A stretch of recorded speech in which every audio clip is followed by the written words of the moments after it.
एक शायर ने कहा था, सब बांध चुके कब के सरे शाखे नशेमन। सब बांध चुके कब के सरे शाखे नशेमन, हम हैं कि अभी सुवे चमन देख रहे हैं। कहाँ जा रहे हैं भाई साहब? अच्छा, हाँ भाई, जाने वाले को कोई रोक नहीं सकता। आदमी जब दुनिया से चला जाता है तो कोई नहीं रोक पाता है। ये तो जरूरत के मुताबिक जा रहे हैं। सब बांध चुके कब के सरे शाखे नशेमन, हम हैं कि अभी सुवे चमन देख रहे हैं। और सुबह कर देंगे मुसल्ले पे हुजूर आज की रात, सुबह कर देंगे मुसल्ले पे हुजूर आज की रात। टूटने वाला है बातिल का गुरूर आज की रात। अल्लाह ने आपको जबान दिया है तो जबान को खोलिए, मोहब्बत से बोलिए सुभान अल्लाह, और प्यार से बोलिए सुभान अल्लाह। जबान को अल्लाह ने दिया है तो जबान को इस्तेमाल करना चाहिए वहां जहां इस्तेमाल करने की जगह है। हम वहां इस्तेमाल करते हैं जहां इस्तेमाल नहीं करनी चाहिए। अल्लाह ने आपको जबान दिया है, अगर जबान की अहमियत समझ में ना आवे तो उनसे पूछिए जिसके पास जबान तो है मगर गूंगा है। अल्लाह का एहसान है कि अल्लाह ने आपको दो आंखें अता की है देखने के लिए। अगर आंख की अहमियत समझ में ना आए तो उससे पूछिए जिसके पास आंखें तो है मगर आंखों में रोशनी नहीं है। अल्लाह ने आपको दो पांव दिया है चलने के लिए, ये अल्लाह का एहसान है। अगर पांव की अहमियत समझ में ना आए तो उससे पूछिए जिसके पास पांव तो है मगर चलने की सलाहियत नहीं है। अल्लाह का शुक्र अदा कीजिए कि अल्लाह ने आपको हकलाहा नहीं बनाया, अल्लाह ने आपको गूंगा नहीं बनाया, अल्लाह ने बोलने वाला बनाया है। मोहब्बत से बोलिए सुभान अल्लाह। अल्लाह ने क्या बनाया? बोलने वाला बनाया। दी ज़बां हक ने सनाए मुस्तफा के वास्ते, दिल दिया हुब्बे हबीबे किबरिया के वास्ते। इसलिए जबान का इस्तेमाल कीजिए और अल्लाह की बोली बोलते रहिए, रसूलुल्लाह की बोली बोलते रहिए। और आप नहीं बोलेंगे तो फिर मुझे एक शायर का वो शेर याद आएगा कि वो ठीक होके भी बेकार लगने लगते हैं, जो बोलते नहीं बीमार लगने लगते हैं। और अपना तो ताल्लुक है उस घराने से जहां गुलाम भी सरदार लगने लगते हैं, जहां गुलाम भी सरदार लगने लगते हैं। तो अल्लाह ने जुबान दिया है तो बोलिए। अज़ीज़ाने मिल्लत इस्लामिया, अल्लाह का बहुत बड़ा एहसान है कि अल्लाह ने जुबान दिया। वरना एक स्टेशन पे हज़रत एक आदमी की मुलाकात हो गई। उस आदमी के पास घड़ी थी, मगरिब का टाइम था। तो पूछने वाले ने पूछा, भाई साहब टाइम कितना हो रहा है? तो दूसरे शख्स ने घड़ी देखा और देख करके खामोश रहा, कुछ नहीं बताया। थोड़ी देर के बाद फिर पूछा, भाई साहब टाइम ही तो पूछ रहे हैं। फिर उसने घड़ी देखा और घड़ी देखकर खामोश रहा, कुछ जवाब नहीं दिया। तीसरी मर्तबा थोड़ा तेवर बदल के पूछा, भाई साहब टाइम ही तो पूछ रहे हैं, क्यों नहीं बताते? तो उसने फिर घड़ी देखा और देख करके खामोश रहा, कुछ जवाब नहीं दिया। दूर से एक तीसरा आदमी देख रहा था, बेचारा कितनी मुश्किल से पूछ रहा है मगर उसने बताया क्यों नहीं, चलो चलकर पूछते हैं। ये आदमी चला, तीसरा आदमी आया। आने के बाद पूछा, भाई साहब कितनी मेहनत से बेचारा पूछ रहा था, बड़ी मुश्किल से बोल पा रहा था। आपके पास घड़ी थी मगर आपने टाइम क्यों नहीं बताया? तो उसने क्या जवाब दिया सुनिएगा कि चुप रहिए, झगड़ा हो जाता अगर टाइम बताते तो। मतलब ये था कि अगला भी हकलाहा था और जिसके पास घड़ी थी वो भी हकलाहा था। इसलिए अल्लाह ने आपको जबान दिया है तो उसको खोलिए और मोहब्बत से यहाँ से लेकर पीछे तक पूरा मजमा प्यार से दोनों हाथों को पेजाओं में लहरा के बोलिए, या रसूल अल्लाह, या रसूल अल्लाह, या हबीब अल्लाह, या हबीब अल्लाह, या नबी अल्लाह। अब कुछ शेर मैं पढ़ दूं, सुनेंगे? पहले एक हदीस पाक आप मुलाहिजा कर लें। दोनों जहां के दाता इरशाद फरमाते हैं, पैगंबरों के पैगंबर इरशाद फरमाते हैं, नबियों के नबी इरशाद फरमाते हैं, मन क़ाला सुब्हानल्लाहिल अज़ीम व बिहम्दिही गुरिसत लहू नखलतुन फिल जन्नह। मोहब्बत से बोलिए ना सुभान अल्लाह। दोनों जहां के दाता इरशाद फरमाते हैं, मेरे पैगंबर इरशाद फरमाते हैं, जब कोई मुझ मुस्तफा से मोहब्बत करने वाला मुसलमान एक मर्तबा सिद्क दिल से सही नियत से सुभान अल्लाह और अल्हम्दुलिल्लाह का विर्द कर लेता है तो अल्लाह तबारक व तआला उसके लिए जन्नत में ताजा तरीन फलदार खजूर का दरख्त लगा देता है। अब जिन हजरात को सुभान अल्लाह बोलकर अल्हम्दुलिल्लाह बोलकर जन्नत में ताजा तरीन फलदार खजूर का दरख्त लगवाना है, वही सुभान अल्लाह बोलेगा। मैं मिसरे पेश कर रहा हूं, मुलाहिजा करें। क्या खूबी रब ने उस रुखे अनवर पे रख दिया, क्या खूबी रब ने उस रुखे अनवर पे रख दिया, आलम का हुस्न रूवे मुनव्वर पे रख दिया, आलम का हुस्न रूवे मुनव्वर पे रख दिया। और बंजर पे क्यों ना खिलने लगे रहमतों के फूल। मोहब्बत से बोलिए सुभान अल्लाह। बंजर पे क्यों ना खिलने लगे रहमतों के फूल। अब तो कदम रसूल ने बंजर पे रख दिया, अब तो कदम रसूल ने बंजर पे रख दिया। और मैं ऐसा शेर पेश करने जा रहा हूं कि सिर्फ जवान ही नहीं, बूढ़े लोग भी सुभान अल्लाह बोलेंगे।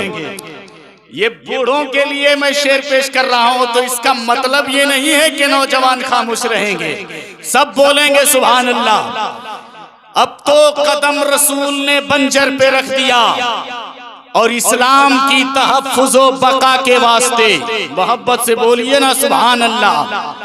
इस्लाम की तहफ़्फ़ुज़ बका के वास्ते सर फातिमा के लाल ने खंजर पे रख दिया, सर फातिमा के लाल ने खंजर पे रख दिया। और ये भी शेर मुलाहिजा करें। बू जहल सोचने लगा, हैरत में पड़ गया, बू जहल सोचने लगा, हैरत में पड़ गया, जब फैसला रसूल ने कंकर पे रख दिया, जब फैसला रसूल ने कंकर पे रख दिया। और ऐसा लगा, जो अपने माँ से मोहब्बत करते हैं वही सुभान अल्लाह बोलेंगे।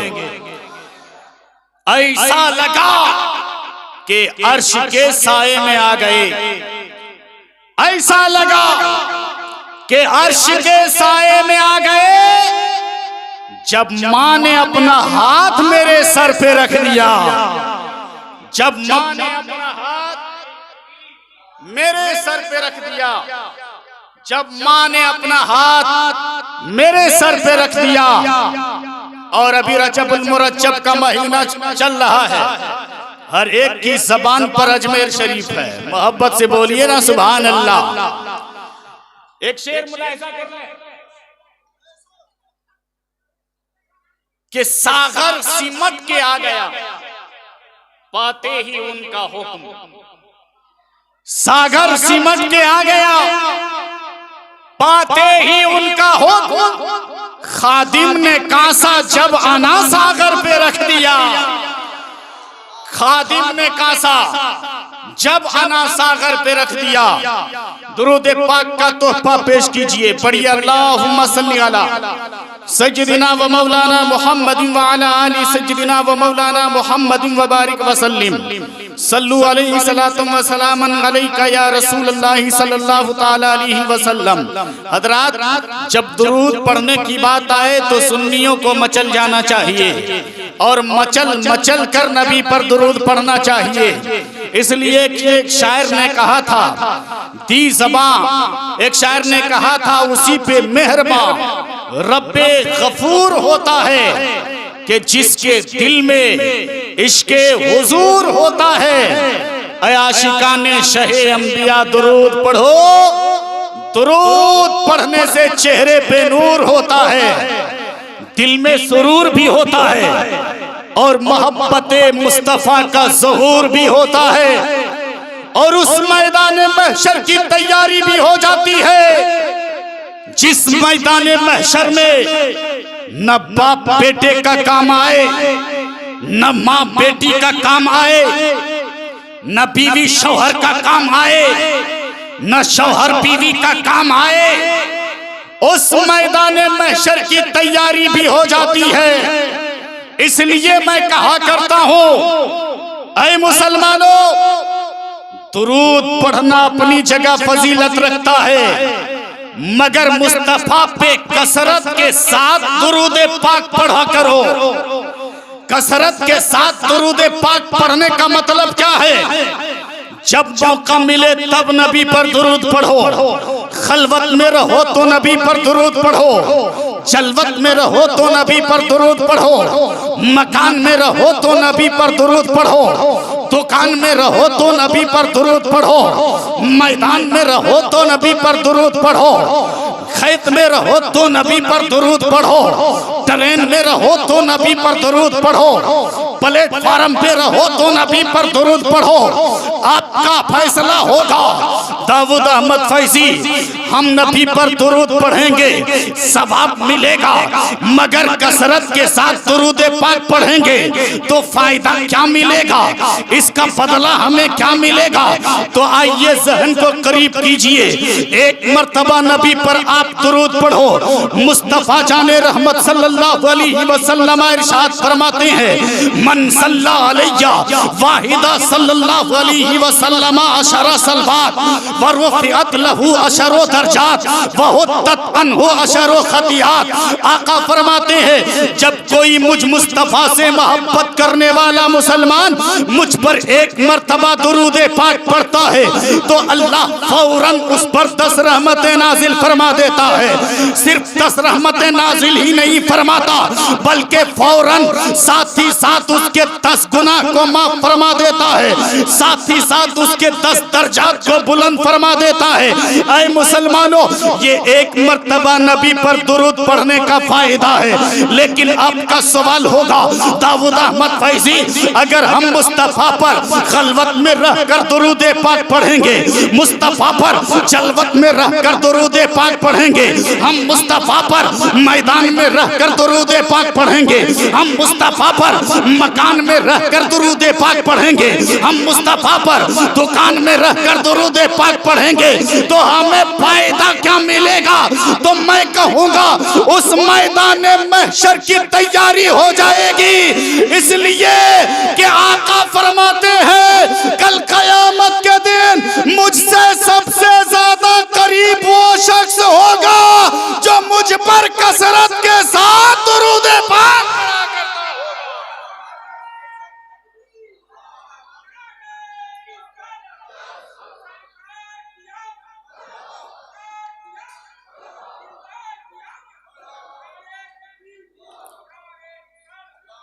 हो। पूरा मजमा बोलिए मोहब्बत से, एक हाथ को नहीं दोनों हाथों को फिजाओं में लहरा के बोलिए या रसूल अल्लाह, या हबीब अल्लाह, या नबी अल्लाह। ऐ मुसलमानों जरा सहन को करीब करना, मुस्तफा जाने रहमत सल्लल्लाहु अलैहि वसल्लम कितने मेहरबान है। आका फरमाते हैं कल कयामत के दिन मुझसे सबसे ज्यादा करीब वो शख्स होगा जो कसरत के साथ मुझ पर दुरूद पाक पढ़ा करता होगा। इसी पर बस नहीं है, जिस मैदान महशर में न बाप बेटे का काम आएगा, न माँ बेटी का काम आएगा, न शौहर बीवी का काम आएगा, न बीवी शौहर का काम आएगी। उस मैदान महशर में मुस्तफा जाने रहमत अपने सर पर शफाअत का ताज रखकर तशरीफ लाएंगे और इरशाद फरमाएंगे गुनाहगारों इधर आओ, सियाहकारों इधर आओ, खताकारों इधर आओ, गुनाहगारों इधर आओ। अना लहा, जिसकी तुम तलाश में हो उसके लिए तो मैं ही हो। मुस्तफा सारे गुनाहगारों को लेकर बारगाहे खुदाबंदी में हाजिर होंगे और बारगाहे खुदाबंदी में अर्ज करेंगे ऐ मौला जितने नमाजी हैं उसे तू ले ले, जितने परहेजगार हैं उसे तू ले ले, जितने नमाजी हैं उसे तू ले ले, जितने हाजी हैं उसे तू ले ले, जितने काजी हैं उसे तू ले ले।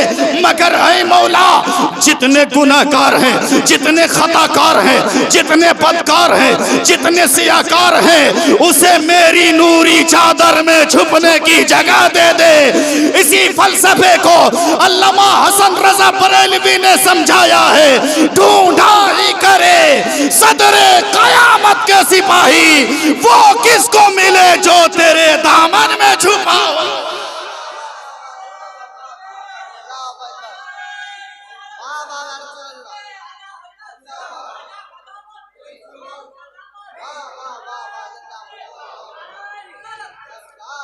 ढूंढा ही करे सदरे कयामत के सिपाही, वो किसको मिले जो तेरे दामन में छुपा हो।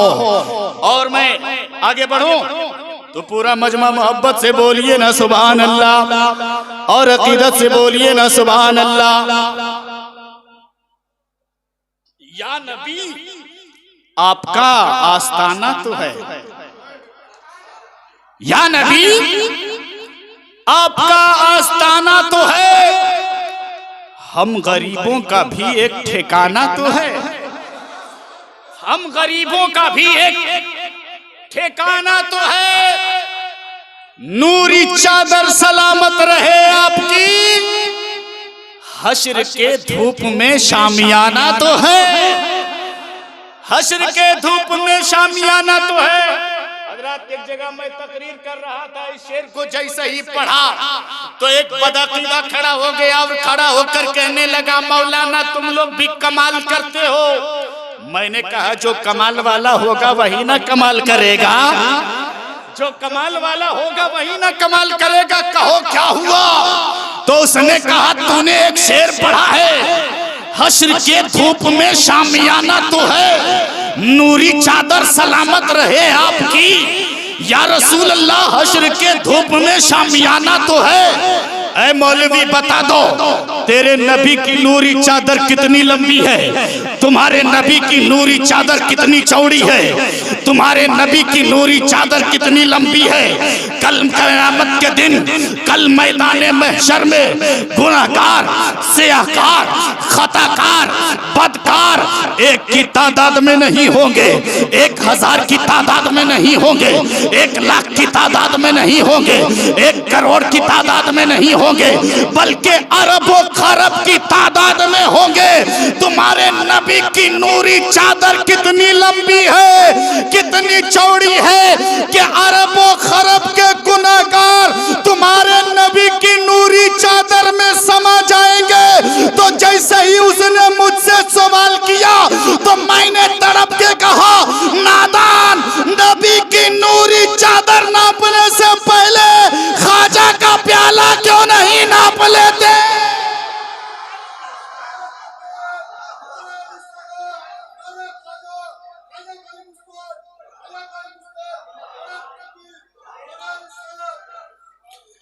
ख्वाजा का प्याला नापता तब समझ में आ जाता कि नबी की नूरी चादर कितनी लंबी है। मैंने कहा नादान, नबी की तारीख तूने नापने की कोशिश की, ख्वाजा की तारीख तूने पढ़ी है? मेरे ख्वाजा कैसे राजा हैं? कहा नहीं पढ़ी है। कहा चलो मैं आपको दिखाता हूँ। मेरे ख्वाजा ऐसे राजा हैं, ऐसे राजा हैं कि कोई हुकूमत की कुर्सी पर बैठता है तो जनता वोट देकर उसे कुर्सी पर बैठाती है, मगर मेरे ख्वाजा जब कुर्सी पर बैठते हैं तो जनता के वोट से नहीं बल्कि मदीने वाले मुस्तफा कुर्सी पर बैठाते हैं। और हमारा और तुम्हारा हाल ये है कि तुम जब कुर्सी पर बैठते हो तो हाल ये है कि 5 साल के बाद तुम्हारी कुर्सी गिर जाती है, तुम्हारी हुकूमत खत्म हो जाती है। मगर ख्वाजा तो ऐसे राजा है, ऐसे राजा है, जब से मुस्तफा ने कुर्सी पर बैठाया है आज भी हुकूमत कर रहे हैं और सुबह कयामत तक करते रहेंगे। 800 साल का जमाना गुजर गया मगर ख्वाजा की हुकूमत वैसा ही बाकी है। तभी तो कहने वालों ने कहा चाहने वालों की वो शान बने बैठे हैं, हर मुसलमान की वो आन बने बैठे हैं। मेरे ख्वाजा पिया की करामत तो देखो, 800 साल से सुल्तान बने बैठे हैं। 800 साल से, 800 साल से, बोलिए ना मोहब्बत से। जब तक आप नहीं बोलोगे मैं आगे नहीं बोलूंगा, इसलिए मोहब्बत से बोलिए सुभान अल्लाह। एक शायर ने कहा था ये रिश्ता है मोहब्बत कुछ इस तरह निभेगा, थोड़ा तुम कदम बढ़ाओ थोड़ा मैं कदम बढ़ाऊं, है ना?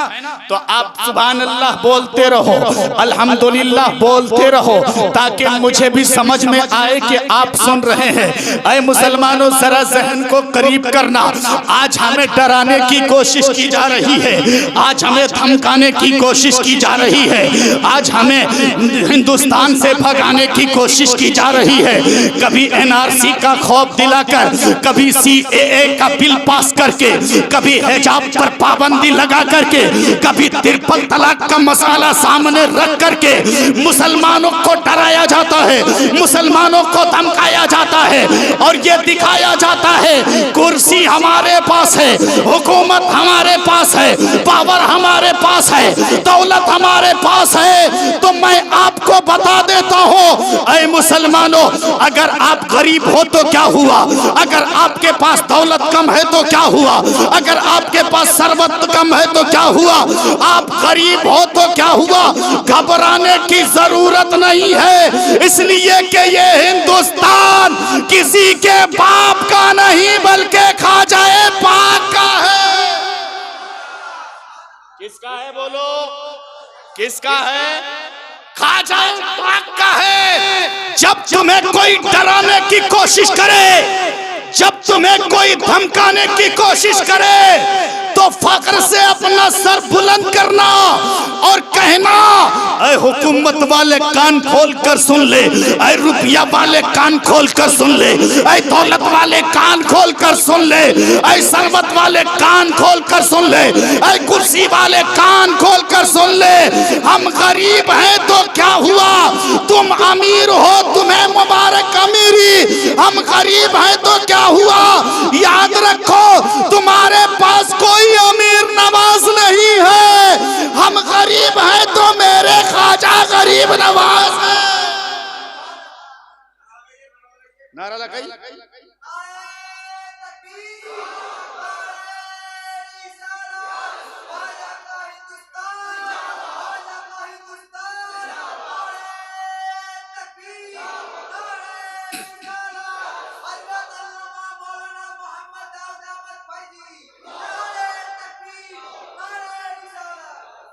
मैंने कहा नादान, नबी की नूरी चादर बाद में नापना। आई अजमेर की तारीख देखिए, पहले ख्वाजा का प्याला नाप के देखा। अजमेर की तारीख तूने पढ़ी? का नहीं पढ़ी। का तुझे मालूम है हिंदुस्तान में इस्लाम किसके दम से फैला? हिंदुस्तान में इस्लाम किसके दम से फैला? कहा गरीब नवाज के दम से फैला। मैंने कहा कितनी मुशक्कतें उठाई, आओ जरा ज़हन को करीब करो। मेरे ख्वाजा जब लाहौर की सरजमीन पर आए थे उस वक्त शहाबुद्दीन मोहम्मद गौरी की फौज हिंदुस्तान के राजा महाराजा से शिकस्त खा करके वापस लौट रही थी। लाहौर की सरजमीन पर एक फौज की मुलाकात हो जाती है मेरे ख्वाजा गरीब नवाज से। देखा चेहरा नूरानी है, दाढ़ी सफेद है, देखने से खुदा याद आता है, जरूर कोई अल्लाह का वली होगा। करीब गया, देखा, कहा बाबा आपका नाम क्या है, आप कहां जा रहे हैं और कहां से आए हैं। मेरे गरीब नवाज ने अपने निगाह मुबारक को उठाकर देखा, कहा मैं मदीने से आ रहा हूं। मोहब्बत से बोलिए, मैं मदीने से आ रहा हूं और मोइनुद्दीन मेरा नाम है और हिंदुस्तान की धरती पर जा रहा हूं। कहा बाबा हिंदुस्तान की धरती पर मत जाइए, वहां कोई अल्लाह का नाम लेवा नहीं है, वहां कोई रसूल का नाम लेवा नहीं है, वहां मत जाइए। शहाबुद्दीन मोहम्मद गौरी की फौज बड़ी तादाद में गई थी, हथियार लेकर के गई थी, हथियार लेकर गई थी, लाहौर लश्कर को लेकर के गई थी, मगर कामयाबी ना मिली, शिकस्त खा करके वापस लौट रही है। इसलिए बाबा आपके पास हथियार भी नहीं है, आपके पास तलवार भी नहीं है, आपके पास घोड़े की कसरत भी नहीं है, आप तन्हा हिंदुस्तान की धरती पर क्यों जा रहे हैं। तो कहते हैं मेरे ख्वाजा गरीब नवाज, मैं हिंदुस्तान की धरती पर अल्लाह की वहदानियत और रसूल की रिसालत का झंडा बुलंद करने के लिए जा रहा हूं। कहा बाबा शहाबुद्दीन मोहम्मद गौरी की फौज गई थी, शिकस्त खा करके लौट रही है, आपके पास लश्कर भी नहीं है, आपके पास हथियार भी नहीं है, मत जाइए। तो मेरे ख्वाजा ने मुस्कुरा कर कहा था, ओ नादान सुन और गौर से सुन, शहाबुद्दीन मोहम्मद गौरी की फौज गई थी तो उसका भरोसा अपने सामान पर था, उसका भरोसा अपने हथियार पर था, उसका भरोसा घोड़े की कसरत पर था, उसका भरोसा अपनी फौज पर था। सुन और गौर से सुन, मैं हिंदुस्तान जा रहा हूं तो मेरा भरोसा तलवार पे नहीं है, मेरा भरोसा हथियार पे नहीं है, मेरा भरोसा घोड़े की कसरत पे नहीं है, मेरा भरोसा फौज पे नहीं है। बाबा किसके भरोसे से हिंदुस्तान जा रहे हो। तो मेरे ख्वाजा ने फरमाया था, मैं किसी तलवार पे भरोसा करके नहीं जा रहा हूं, बल्कि मदीने वाले अहमद मुख्तार पे भरोसा करके जा रहा हूं, नबियों के नबी पर भरोसा करके जा रहा हूं। अच्छा मैं तारीख दिखाऊं जल्दी से। मैंने कहा इतना समझ में आया हिंदुस्तान कैसे आए मेरे ख्वाजा गरीब नवाज, बाद में तुम नबी की चादर को नापना। आओ जरा हिंदुस्तान की धरती पर मेरे ख्वाजा गरीब नवाज रज़ी अल्लाह ताला अन्हु आ गए। हाथ में एक मुसल्ला है, हाथ में एक तस्बीह है और एक पदना है जिससे वजू किया करते थे। मेरे ख्वाजा गरीब नवाज जब हिंदुस्तान की धरती पर आए, जहां राजा का ऊंट बैठता था, मेरे गरीब नवाज वहां बैठे। मैंने कहा नादान बताओ, ख्वाजा गरीब नवाज को उठा दिया गया कि नहीं उठा दिया गया। कहा हाँ उठा दिया गया। कहा यही मुशक्कत बर्दाश्त नहीं की, बल्कि आगे चलो। पूरे आना सागर के पानी को मेरे ख्वाजा गरीब नवाज पर बंद कर दिया गया। तहारत के लिए पानी बंद है, वजू के लिए पानी बंद है, नमाज पढ़ने के लिए, वजू करने के लिए पानी बंद है, खाने पीने के लिए पानी बंद है। ऐ मुसलमानों जरा ज़हन को करीब करना। मैंने कहा बात समझ में आई? तो उसने कहा हाँ हाँ समझ में आ रही है। कहा फिर नबी की चादर बाद में नापना, पहले गरीब नवाज का कांसा नाप के दिखाओ। मैंने कहा जब पानी बंद हो गया तो क्या किया आपके मुरीदों ने? तो कहा आपके मुरीद बारगाह ख्वाजा में हाजिर हुए और अर्ज करने लगे मेरे ख्वाजा पीने के लिए पानी बंद है, पीने के लिए पानी बंद है, तहारत के लिए पानी बंद है, वजू वजू के लिए पानी बंद है। मेरे ख्वाजा अब हम सब क्या करें, जालिमों के जुल्म की हद हो चुकी है। तो मेरे ख्वाजा मुस्कुराने लगे। मोहब्बत से बोलिए, अब भी मुस्कुरा कर एक बार बोलिए ना सुभान अल्लाह। इसलिए कि मुस्कुराना किसी के बाप की सुन्नत नहीं, रसूले पाक की सुन्नत है। मेरे ख्वाजा गरीब नवाज ने मुस्कुरा कर फरमाया, पानी बंद है? हाँ हुजूर पानी बंद है। पीने के लिए पानी बंद है? हाँ हुजूर पानी बंद है। वजू के लिए पानी बंद है? हाँ हुजूर पानी बंद है। तहारत के लिए पानी बंद है? हाँ हुजूर पानी बंद है। कहा घबराते क्यों हो? मोहब्बत से बोलिए, पूरा मजमा बोले सुभान अल्लाह, और मोहब्बत से बोलिए सुभान अल्लाह। कहा घबराते क्यों हो? ये पहली मर्तबा थोड़ू ना बंद किया गया है, इसको तो हम करबला में झेल चुके हैं। मोहब्बत से बोलिए, इसको तो हम करबला में झेल चुके हैं, मगर करबला वालों ने कोई करामत न दिखाई, और वहां दिखाने की भी जरूरत नहीं थी, इसलिए कि उनके मुकाबले में इधर वाले थे, कलमा पढ़ने वाले थे, नमाज पढ़ने वाले थे, रसूल का नाम लेने वाले थे, और जहां इधर वाले हो वहां करामत दिखाई नहीं जाती है, लेकिन मैं करामत दिखाऊंगा। मोहब्बत से बोलिए, इसलिए कि मेरे मुकाबले में इधर वाले नहीं, इधर वाले हैं। मैं करामत दिखाऊंगा, कलमा पढ़ाऊंगा। कहा हुजूर क्या करना होगा? कहा ये कांसा देखते हो? मोहब्बत से बोलिए, ये कांसा देखते हो? उठाओ और आना सागर के करीब जाओ, और आना सागर से बस इतना ही कहना, अय आना सागर चल तुझे ख्वाजा ने बुलाया है। मोहब्बत से बोलिए, अय आना सागर चल तुझे ख्वाजा ने बुलाया है। आज का अगर मुरीद होता ना तो अपने पीर साहब से झगड़ा करता। पीर साहब सबसे बड़ा पूर्वक हम ही को समझे हैं क्या? वो कहां आना सागर है जो 4.5 किलो मुरब्बा मील के दरमियान में, 4.5 किलोमीटर के दरमियान में है, और आपका ये छोटा सा प्याला, इस छोटे से प्याले में पूरे आना सागर का पानी कैसे समाएगा? आज का मुरीद होता तो बोलो झगड़ा करता कि नहीं? लेकिन वो गरीब नवाज का परवरदा था, निगाहे ख्वाजा में उसने तरबियत पाई थी, निगाहे ख्वाजा में उसने परवरिश पाई थी, अपने पीर के हुक्म की तामील किया, मशकीज़ा उठाया, आना सागर के करीब गया और जाकर कहा, ऐ पानी तुझ पे हो गई मेरे ख्वाजा की मेहरबानी, अब नहीं चलेगी तेरी नादानी, चल तुझे ख्वाजा ने बुलाया है।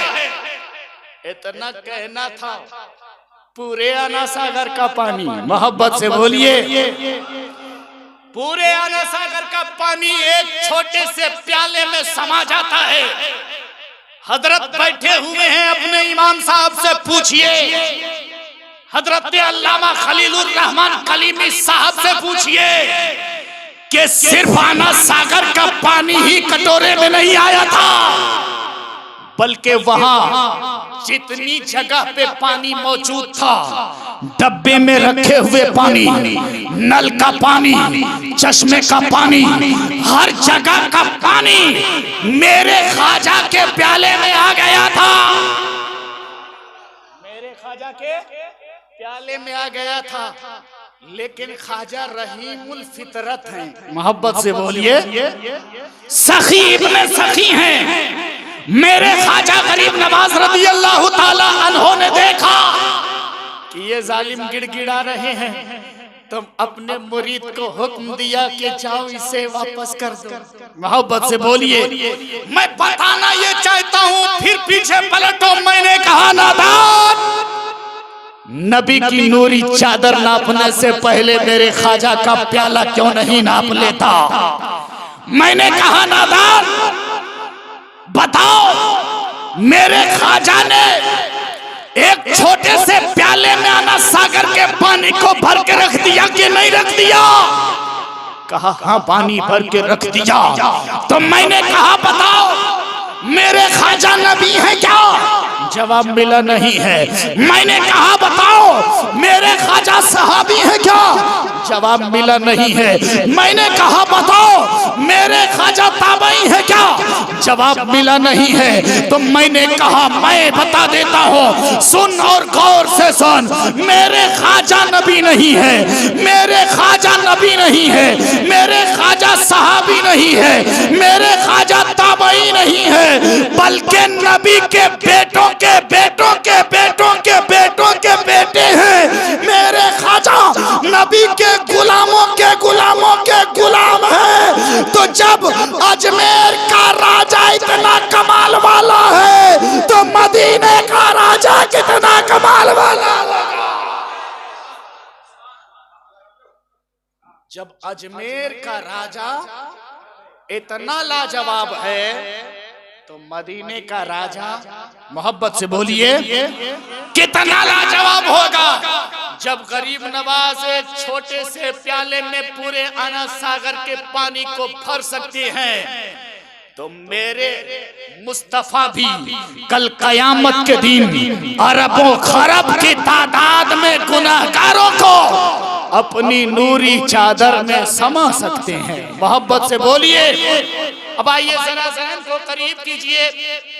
अल्लाह फरमाता है माताकुमुर रसूल फखुदुहु व मा नहाकुम अन्हु फंतहु।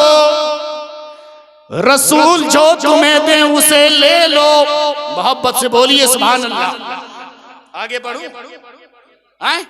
सुनेंगे सुनेंगे। मोहब्बत से बोलिए पूरा मजमा दोनों हाथों को फिजा में लहरा कर सुभान अल्लाह।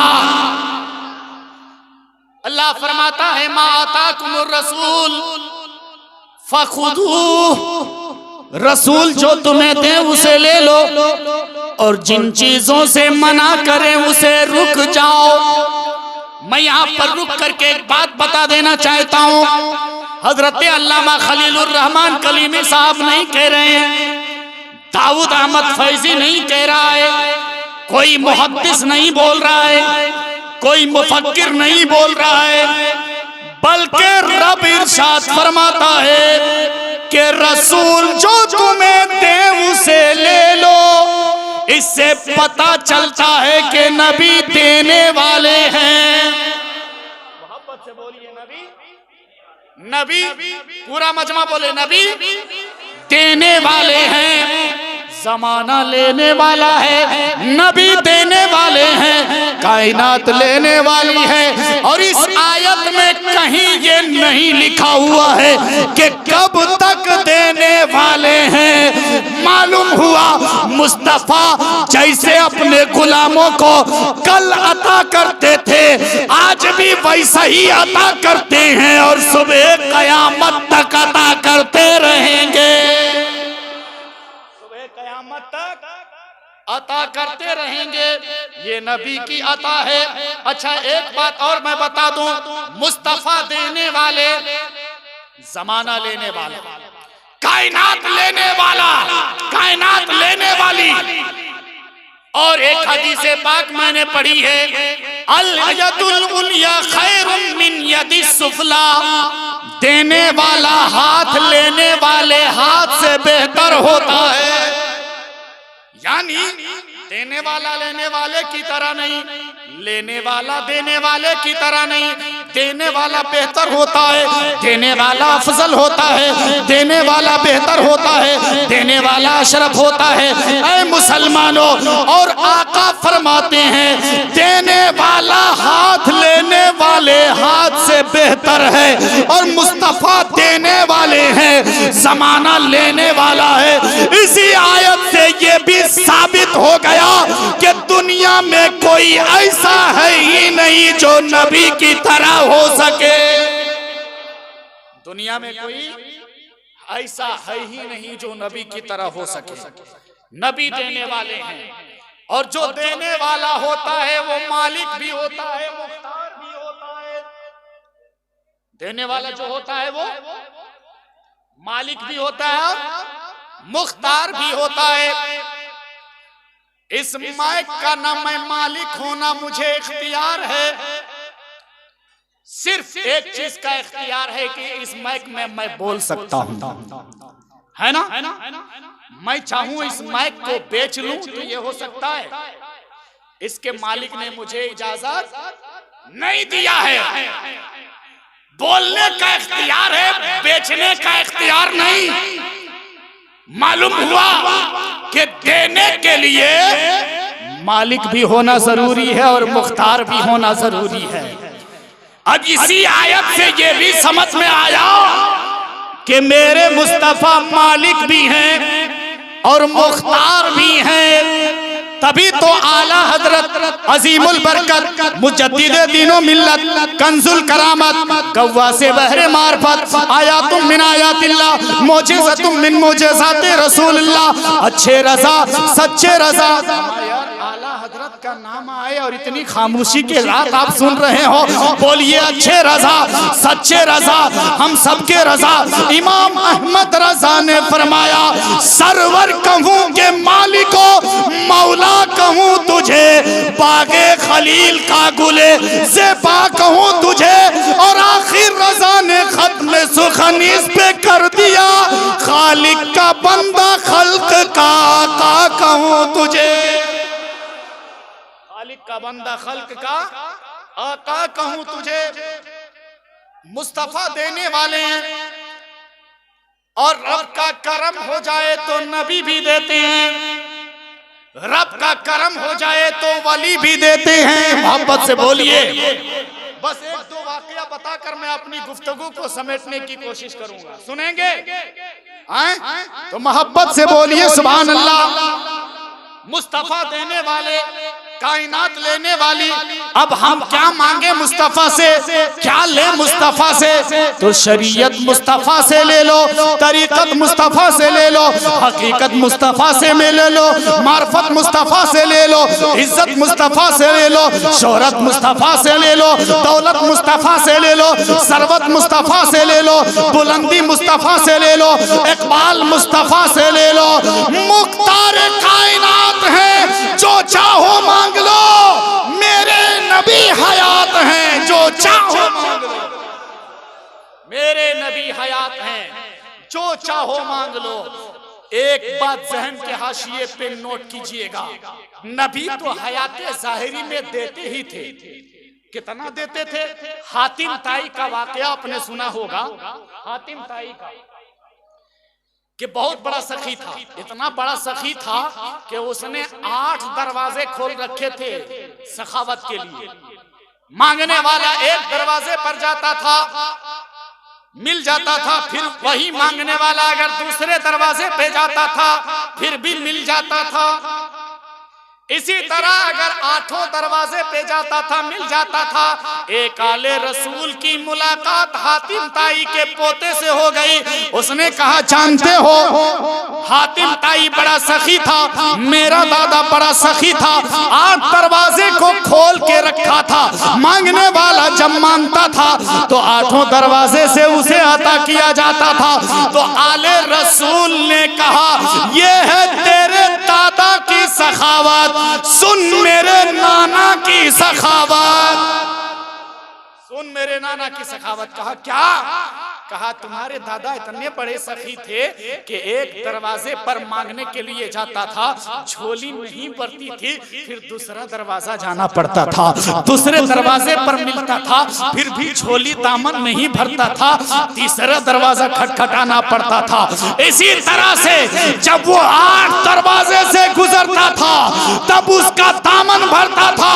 सुन मेरे नाना का कमाल, मेरे नाना तो ऐसे अता करते हैं कि एक बार जो मेरे नाना की बारगाह में मांगने के लिए जाता है और जिसे मेरे नाना दे देते हैं, दोबारा मांगने की जरूरत नहीं पड़ती है, दोबारा हाथ फैलाने की जरूरत नहीं पड़ती।